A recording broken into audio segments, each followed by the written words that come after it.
সিপাহীজলা জেলা, পশ্চিম জেলা মারাত্মকভাবে ক্ষতিগ্রস্ত হয়েছে এবং তার পাশাপাশি খোয়াই জেলা, ধলাই, ঊনকোটি এবং উত্তর জেলাও ক্ষতিগ্রস্ত হয়েছে।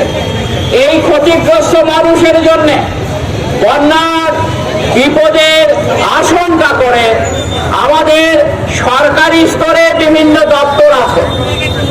ভয়াবহ প্রাকৃতিক বিপর্যয় হলে পর সেই বিপর্যয় মোকাবেলা করার জন্য সরকারি স্তরে অনেক দপ্তর আছে, কিন্তু আমাদের ত্রিপুরা রাজ্য সরকার এই প্রাকৃতিক বিপর্যয় থেকে মানুষকে রক্ষা করার জন্য যে দপ্তরগুলো আছে, প্রচন্ড বৃষ্টিপাতের একটা সম্ভাবনা আছে, এটা যেমন মানুষকে সতর্ক করেনি, সজাগ করেনি ত্রিপুরা সরকার, তার পাশাপাশি বিপর্যস্ত মানুষের পাশে দাঁড়াবার জন্য যে দপ্তরগুলো আছে, এই দপ্তরগুলোকে যথাযথভাবে প্রস্তুত করতে ত্রিপুরা সরকার উদ্যোগ গ্রহণ করেনি।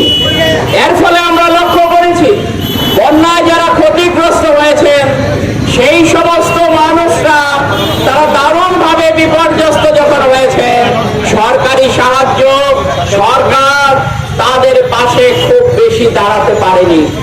সাধারণ মানুষ, বিভিন্ন স্বেচ্ছাসেবী সংগঠনগুলো তারা মানুষের পাশে যদি স্বতঃপ্রণোদিতভাবে স্বতঃস্ফূর্তভাবে না দাঁড়াতেন তাহলে বন্যায় অনেক অনেক মানুষ ক্ষতিগ্রস্ত হয়ে যেতেন।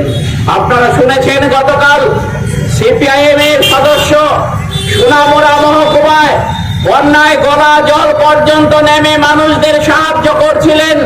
একের পর এক মানুষকে আস্থানায় পৌঁছে দেবার জন্য, রিফিউজি ক্যাম্পে পৌঁছে দেবার জন্য যখন সচেষ্ট ছিলেন, তখন বন্যার জলে এক বিষাক্ত পোকা তাকে কামড়ায় এবং এই বিষাক্ত পোকায় কামড় দেবার ফলে গত পরশুদিন সেই সিপিআইএম মেম্বার সোনামুড়া মহকুমায় তিনি মারা যান।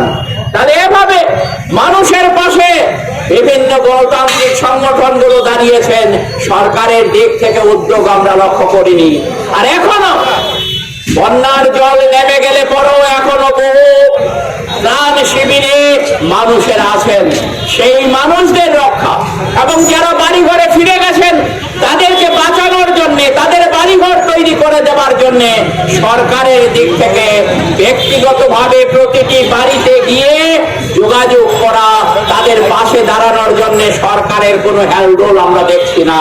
আর তার জন্য সরকারেরকে সতর্ক করার জন্য, সজাগ করার জন্য পশ্চিম জেলায় জেলা প্রশাসনের যে প্রধান জেলা শাসকের কাছে আজকে আমরা এসেছি। আমরা চাই অবিলম্বে সরকার এই ক্ষতিগ্রস্ত মানুষের পাশে দাঁড়াক, এই লক্ষ্য নিয়ে আমরা এখানে এসেছি। এখানে এই সভায় এখন আলোচনা করবেন সিপিআইএম রাজ্য সম্পাদক মণ্ডলী। এটাকে উপেক্ষা করে জনজীবনের যে সমস্যাগুলো, মানুষের যে সমস্যাগুলো, এই সমস্যাগুলো নিয়ে একটা বিরাট মিছিল আগরতলা শহরে বিভিন্ন পথ পরিক্রমা করে এখানে আপনারা জেলা শাসকের কাছে এখানকার মানুষের সমস্যাগুলো তুলে ধরার জন্য এসেছেন। আপনাদের পক্ষ থেকে প্রতিনিধি দল তারা গিয়েছেন, তারা বক্তব্য তুলে ধরবে। ইতিমধ্যে কারা কারা প্রতিনিধি দলে যাবেন তাদের নামও ঘোষিত হয়েছে।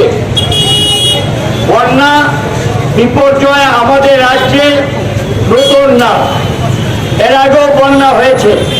তবে এবারকার বন্যা এটা ভয়ঙ্কর, প্রলয়ঙ্করী এবং খুব বড় বেশি বন্যা বলে আমরা মনে করি। এই বন্যায় গোটা রাজ্যের প্রায় অর্ধেক মানুষ ক্ষতিগ্রস্ত।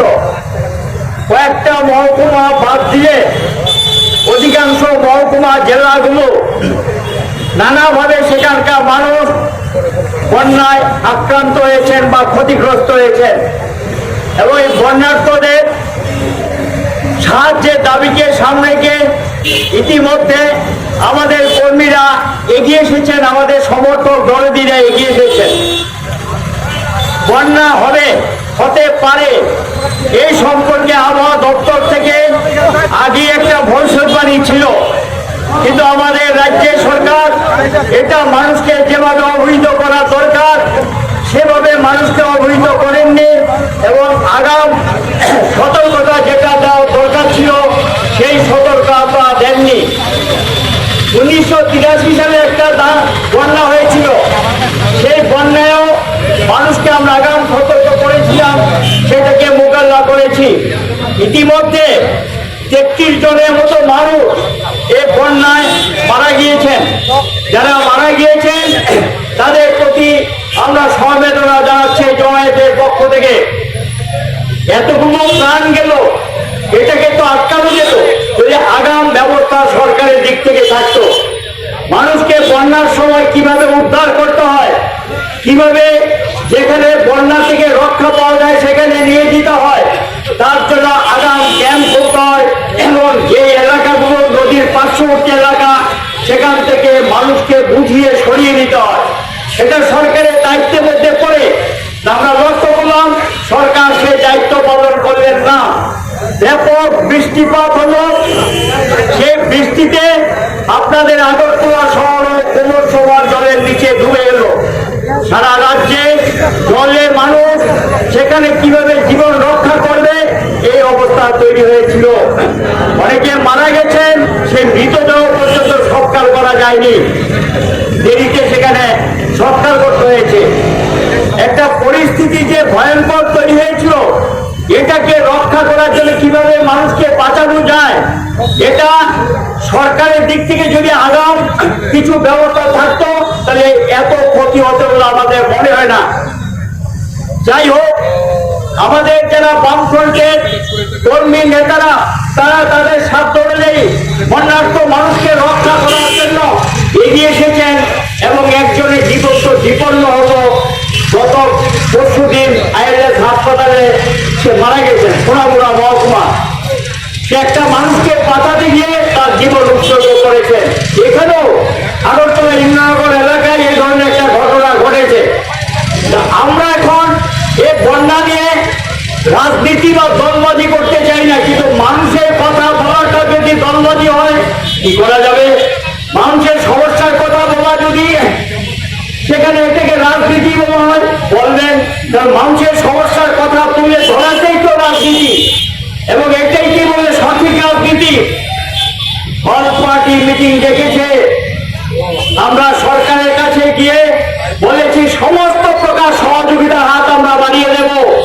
সেই মিটিংয়ে বামফ্রন্ট তথা সিপিএম এর পক্ষ থেকে আমরা বলেছিলাম যে এই বন্যার্থদের জন্য যেখানে যেখানে ক্যাম্প দরকার সেখানে ক্যাম্প খুলতে হবে, তাদের প্রয়োজনীয় শিশু খাদ্য এবং মহিলাদের এবং মানুষদের যারা একটা করে বেরিয়ে এসেছেন তাদেরকে সেখানে বস্ত্র দেওয়া, থাকার ব্যবস্থা করা, রান্না করা, খাদ্য পরিবেশন করার জন্য